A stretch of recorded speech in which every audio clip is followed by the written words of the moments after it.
महाराष्ट्र में निकाय चुनाव को लेकर तैयारियां जोरों पर हैं। सत्ता में वापसी के लिए जहां उद्धव ठाकरे अपने चचेरे भाई राज ठाकरे के साथ मिलकर मैदान में उतर गए हैं, तो वहीं बीजेपी बीएमसी की सत्ता हथियाने के लिए पूरा दमखम दिखा रही है।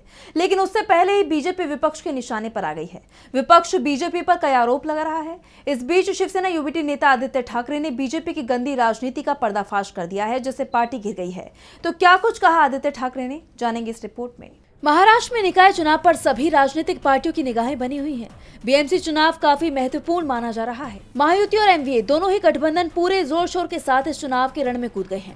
इस बीच शिवसेना यूबीटी नेता आदित्य ठाकरे ने बीजेपी की राजनीति को लेकर बड़ा दावा किया है। उन्होंने तीखा हमला करते हुए कहा कि भाजपा राज्य में अब कोई भी चुनाव जीतने की स्थिति में नहीं है, इसलिए अब उसने हिंदू मुसलमान, मराठी गैर मराठी और जातीय राजनीति का खेल शुरू कर दिया है। उसने वोट चोरी के सहारे अब तक सत्ता हथियाने का काम किया है, लेकिन बीजेपी की वोट चोरी हम उजागर करेंगे। आदित्य ने आगे कहा कि लोकतंत्र और संविधान की रक्षा के लिए हम वोट चोरी का मुद्दा पूरी ताकत से उठाएंगे। पारदर्शी चुनाव हुए तो बीजेपी को एक भी सीट नहीं मिलेगी, इस वजह से वो समाज में फूट डालने की राजनीति कर रहे हैं। बीजेपी हिंदू मुसलमान में झगड़ा लगाती है, जहां ये नहीं चलता वहां हिंदुओं में ही फूट डालने की कोशिश करती है। जाति के आधार पर राजनीति की जाती है और जहां ये भी नहीं चलता वहां मराठी गैर मराठी का मुद्दा उठाकर समाज में जहर घोलती है।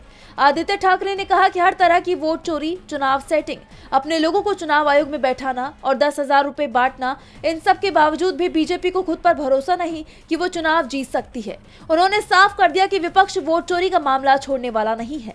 इसके साथ ही आदित्य ठाकरे ने उप मुख्यमंत्री अजित पवार को कड़ी चेतावनी दी और कहा कि ये दादागिरी महाराष्ट्र में नहीं चलेगी। हाल ही में अजित पवार ने कहा था कि वोट दो तो फंड मिलेगा, जिसका जवाब अब आदित्य ठाकरे ने दिया है और उन्होंने चुनाव आयोग का पर्दाफाश करने की भी बात कही है। इसके साथ ही उन्होंने मतदाता सूची में गड़बड़ियों को लेकर भी चुनाव आयोग को घेरा है।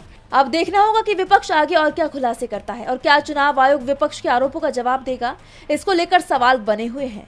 डीबी लाइव की रिपोर्ट।